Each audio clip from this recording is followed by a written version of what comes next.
My snowboarding is a battle, a constant test for life. Things that come too easily are simply not interesting to me.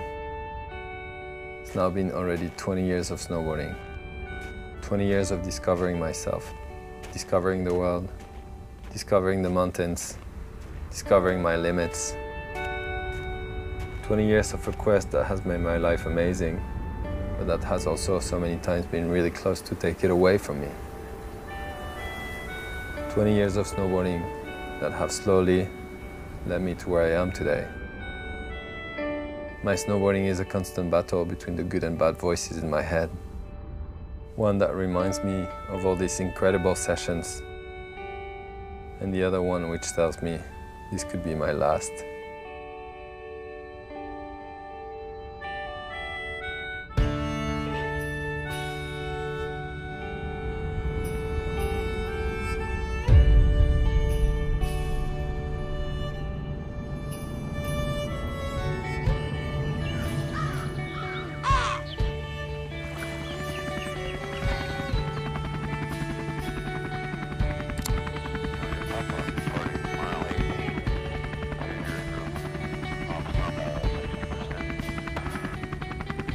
I think a lot of people see what I'm doing as really crazy and unreachable.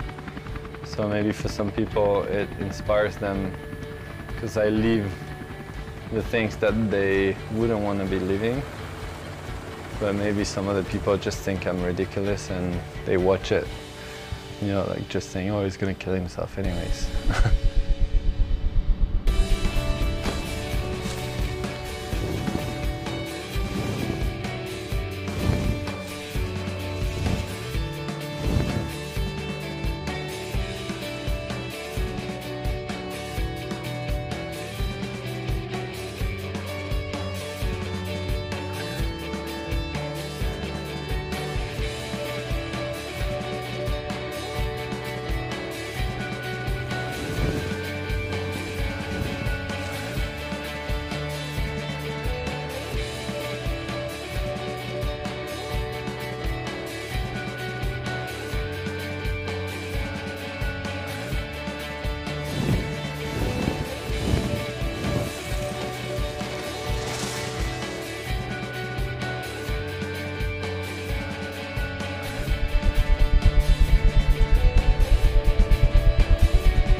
Living the dream has a price, and that's listening to the voice that keeps me alive. That voice that makes me think of the feeling of falling down some cliff, that makes me wish for bad weather,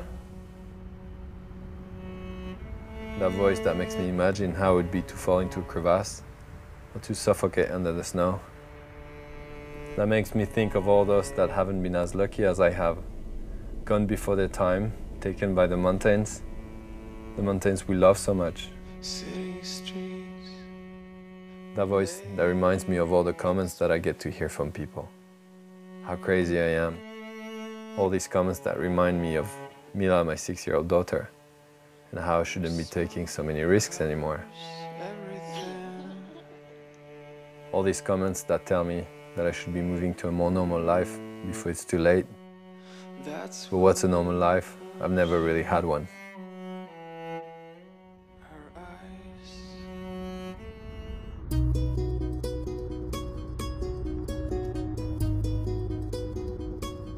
This war between the voices in my head is perhaps what gives me the inspiration.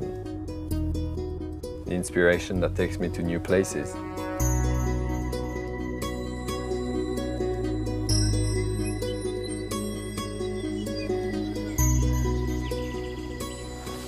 Plan to go on that Mooney hill up there, which looks super close, but which is not.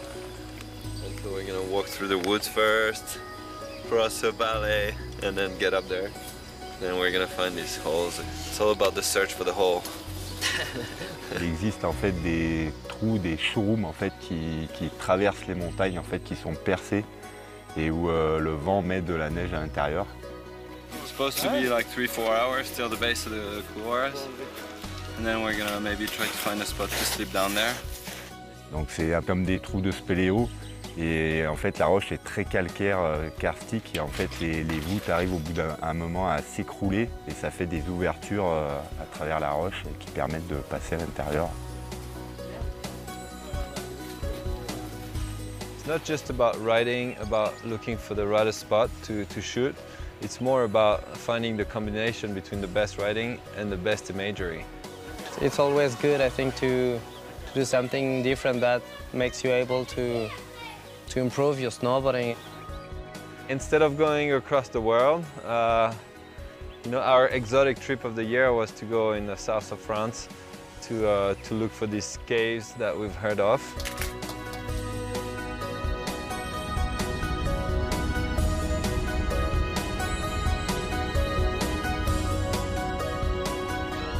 It's unbelievable. It's like plus 20 outside and the snow is still cold here. Like, it's so hard to believe that everything has been filled up by the wind.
Every noise, every little sign in the snow, in the skies, in the air, remind me that I know how to do this.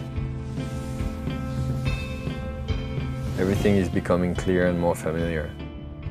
And I finally start to feel like I belong here. Very much like this feeling we all have when we walk. We don't think of falling.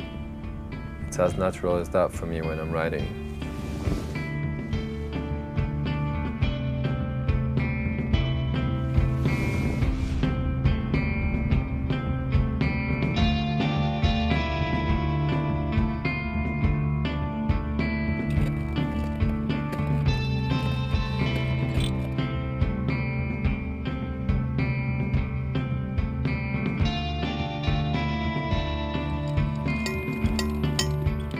Once I've dropped in, I see the way, and all that negative interference in my head vanishes. Every decision becomes simple. I can feel every turn, every bump, every drop.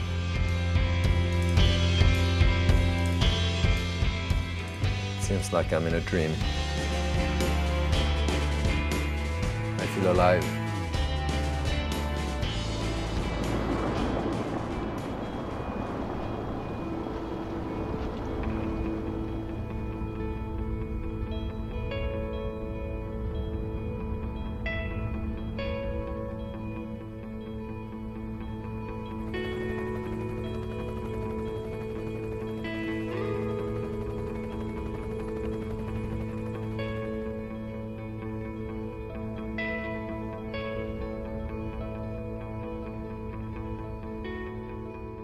What we do is the combination of all the experience we've had in our lives. All the climbing, all the snowboarding, everything comes together at one point. And Sam, for example, has been a mountaineer his whole life.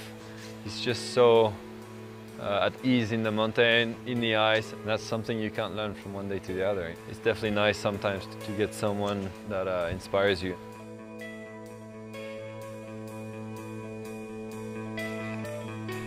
With Xavier, it's working really well together. We don't need to speak too much. We fly up to a zone, we scope the lines, and it's always rotating really fluid, and that's why we get shots in half a day.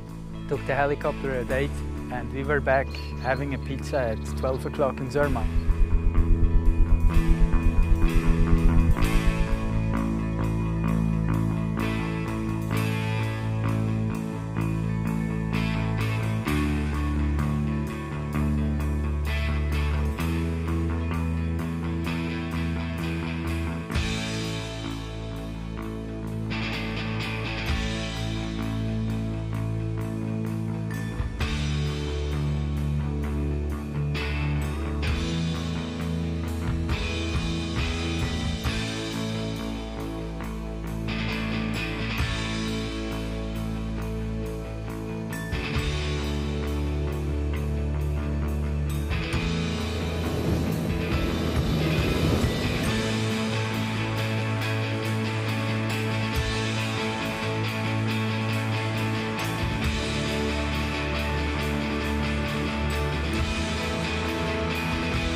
Snowboarding is, is a tool of power before everything else, I think. Just taking a piece of wood, seeing a mountain and just slide down on the most natural way. All it takes is one idea and you realize that there's so much to discover still and so many ways to approach the mountain, so many ways to ride, so many terrains to ride in the world that, as long as I'll be motivated, there will be stuff to do.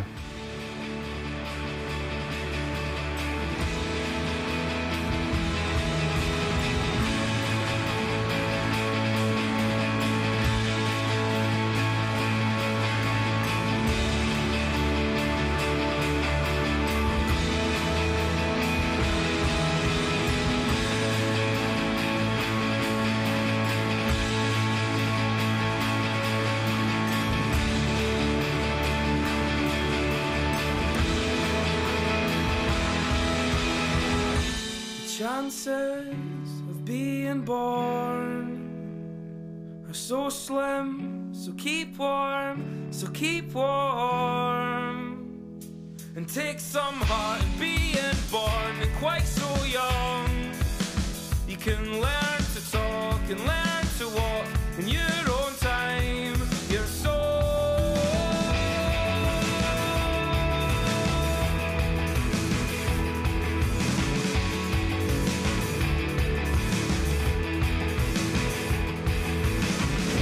take heart in being born and making plans you can't keep that you've outgrown.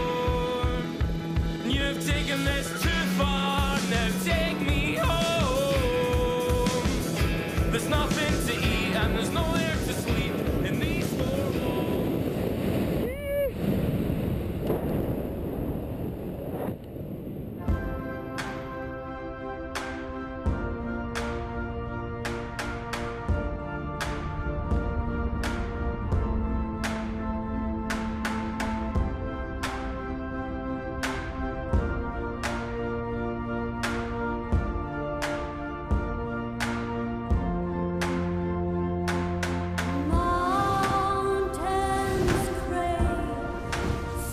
Every time it's the same.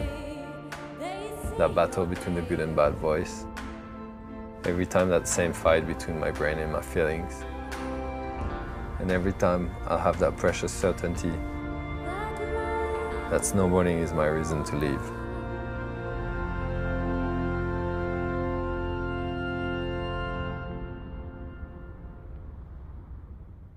Sometimes it doesn't make sense what I say, but whatever.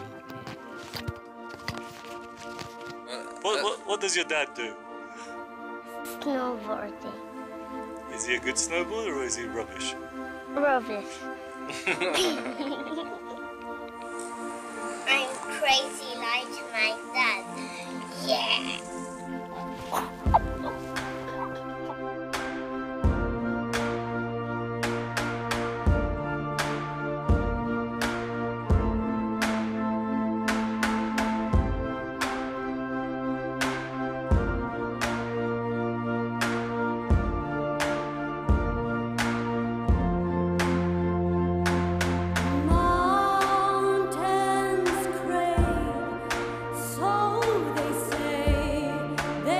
Okay, so how does it work? I sit on the chair here. Guida, you sit down here. And we fly the door open. And this is kind of the position we're filming. To make it a little bit safer.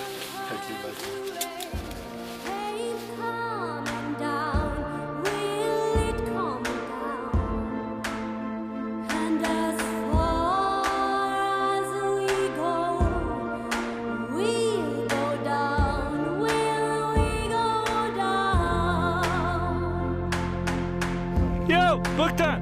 There you go.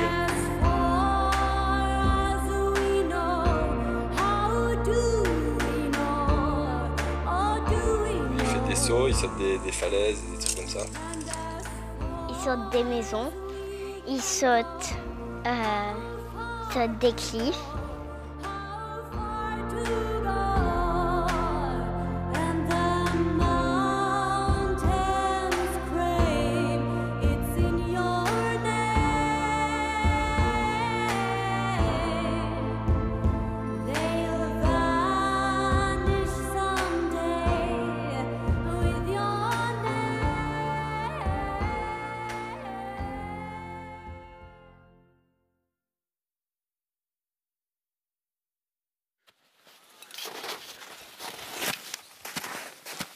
How steep is this slope?